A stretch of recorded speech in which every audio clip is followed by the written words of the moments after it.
Krapsil on algselt x0, y0. Kui ma krapsi liigutan, siis x ja y muutuvad.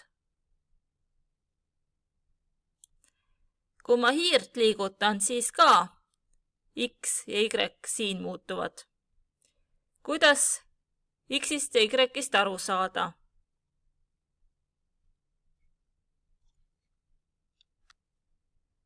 Valin teegist tausta. X, Y, riid.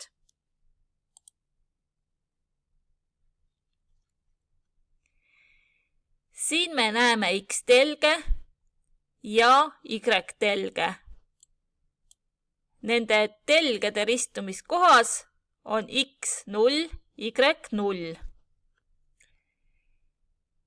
Siin vasakus servas keskel on X -240 ja Y0. Paremas servas keskel on X 240 ja Y0. All servas keskel on X0, Y -180 ja ülemises servas keskel on X0, Y 180. Vaatame krapsu infot. Kui me krapsi liigutame ülespoole, siis Y väärtus suureneb. Kui me krapsu liigutame allapoole, siis Y väärtus väheneb.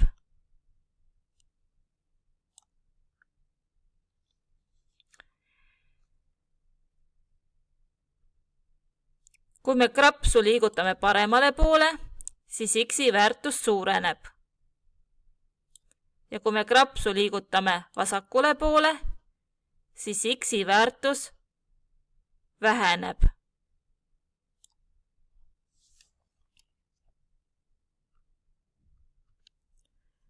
Rakenduses krapsu asukoha muutmiseks võime kasutada liikumise käske mine XY ja liigu 1 sekundiga XY. Katsetama neid.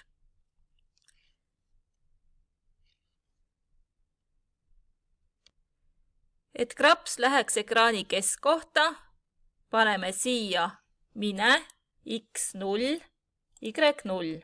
Katsetame, klõpsame siin äärel. Ja näeme, et kraps läks keskele ja siin on X0, Y0. Kui me soovime krapsu saata paremasse serva keskele, siis paneme siia X 240, Y0 ja katsetame.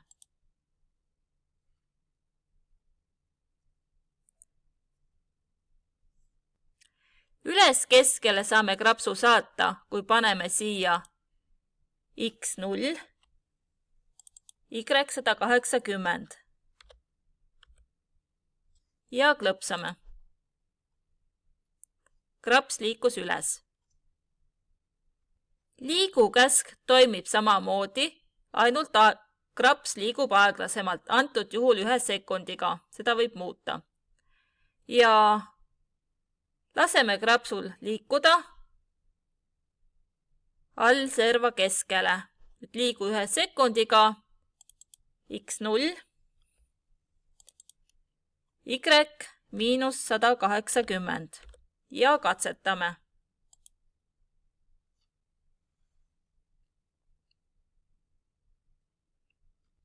Laseme krapsul liikuda nüüd selle sektori keskele. Niipidi keskkoht 240 jagatud 2 on. X on siis 120, et liigu 1 sekundiga X 120. Ja niipidi keskkoht 180 pooleks on 90. Y on 90. Ja katsetame. Väga hea!